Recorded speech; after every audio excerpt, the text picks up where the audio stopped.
I had been searching for a new dresser for weeks, scouring various online marketplaces and thrift stores. I finally came across one on Craigslist that seemed to be like a perfect fit. It was a vintage piece, with intricate carvings and a rich, dark wood finish. The price was too good to pass up, so I quickly sent the seller a message and arranged to meet them the following day. As I pulled up to the address they had given me, I couldn't help but feel a sense of unease. The neighborhood was run down and abandoned, with broken windows and graffiti covering the walls. I tried to shake off my nerves and remind myself that I was just here to buy a dresser. I knocked on the door of this gross-looking house and was greeted by a tall man with pale skin and dark circles under his eyes. He led me inside, and I could feel the hairs on the back of my neck standing up as I walked in. The creepy feeling was starting to make my heart beat harder than normal. I could feel my chest pumping blood at a faster rate than before. The dresser was in a room at the back of the house, and it was actually beautiful. It is interesting such a nice dresser is in such a dirty house, and as I approached it, I noticed something strange about the drawers. They were all slightly ajar, as if someone had been rummaging through them in a hurry. It looked as if someone had ransacked it like in a mafia movie. Some of the drawers were off their hinges, but I was able to fix them easily with no trouble. I did see some loose papers in the drawers, but I just pushed them in because I didn't want to delay getting out of there. I turned to the seller and asked if he had any idea what might have caused this, but he just shrugged and told me he had no idea. I hesitated, wondering if I should leave the dresser behind and get out of there, but the seller seemed so eager to sell it to me, I didn't want to be rude. Maybe I should be rude. I don't owe this guy anything. The man was giving me very creepy vibes, like some murderer.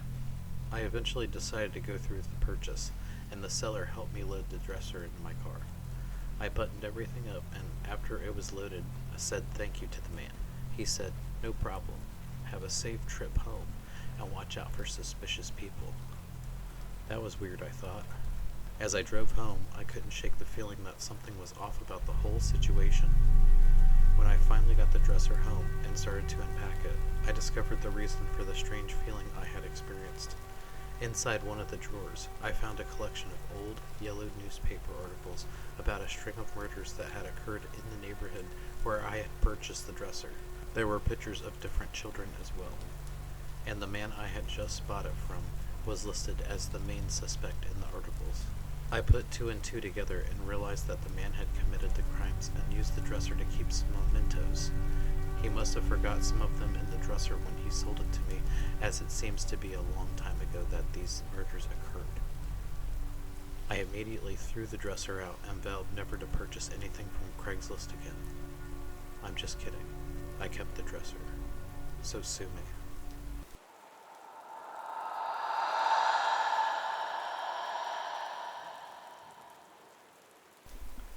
I had been searching for a new desk for my home office for a few weeks, and finally found the perfect one on Craigslist.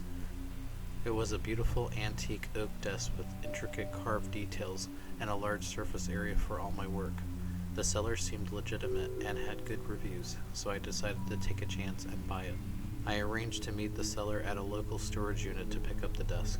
When I arrived, I was greeted by a sketchy-looking man who seemed nervous and agitated.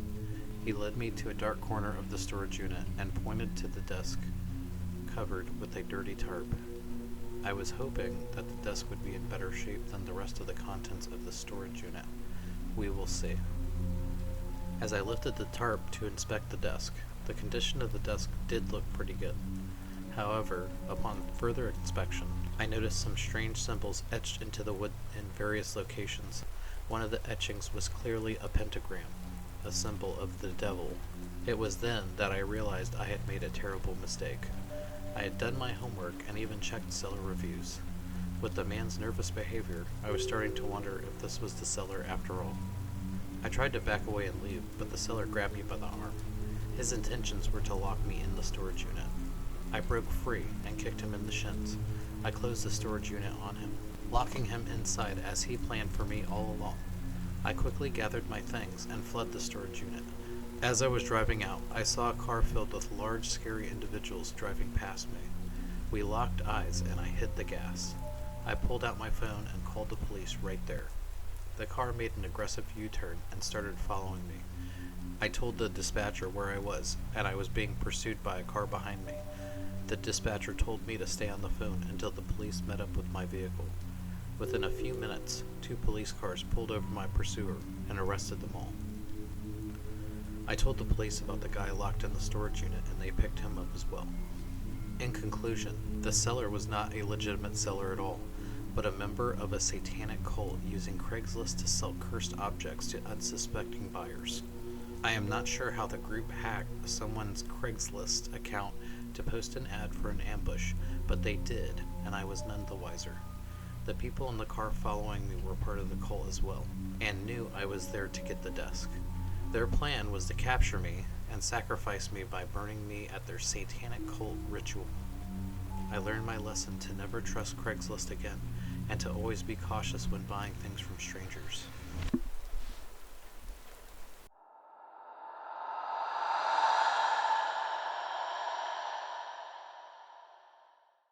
I had always been a bit of a bargain hunter, so when I saw a listing on Craigslist for a vintage dresser at a steal of a price, I couldn't resist.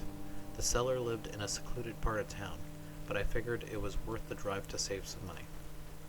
As I drove down the winding, tree-lined road, I couldn't shake the feeling that something wasn't quite right. The houses were all abandoned and dilapidated, and their air felt thick and heavy. I saw some cars, but they looked rusted and in disrepair. Wheels were missing off some, as glass was shattered on others. Why does this dresser have to be in this neighborhood? I thought. Hopefully I get through this and it looks better down the road. Unfortunately, it did not get any better. When I finally arrived at the seller's house, I was greeted by an old, hunched-over woman with a sly grin on her face. She led me inside, and I was immediately struck by overwhelming smell of decay and rot. How can people live like this, I thought. The house looked like it was straight out of an episode of Hoarders. I tried to focus on the task at hand, but as I looked around the cluttered room, I couldn't shake the feeling that something was watching me. I looked around and did not see anyone, but I still felt a presence. It was like when you have your eyes closed and someone approaches you, and you just know someone is there. The dresser was a steal of a price. As I handed over the cash and prepared to load the dresser into my car, the old woman cackled and told me that the dresser was cursed. She claimed that anyone who owned it would be visited by a vengeful spirit seeking retribution for an old wrong. She told me that the dresser had brought her misfortune, as she was once married to a wealthy man and had everything. As time went on, her husband died in a car crash. She was unable to marry again, and she had never had any kids. Her bank account depleted so much over the years that she had resorted to living in filth and not trying anymore. She blamed it all on the dresser. I laughed it off, thinking it was just an old woman's crazy ramblings. I didn't believe in any of that stuff. But as I drove home, I couldn't shake the feeling that something was following me. I think that woman's story got inside my head. When I finally arrived at my house, I was relieved to have made it home safely. But as I unpacked the dresser, I couldn't shake the feeling that something was lurking in the shadows, waiting for its chance to strike.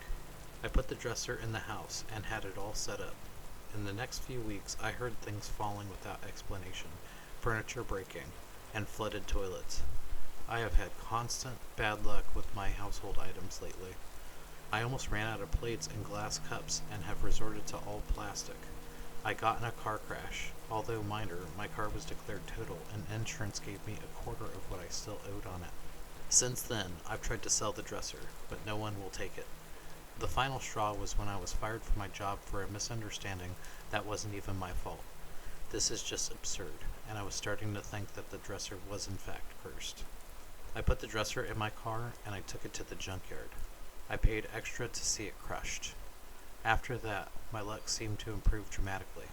I will never buy something again from Craigslist, no matter how good of a deal it seems to be.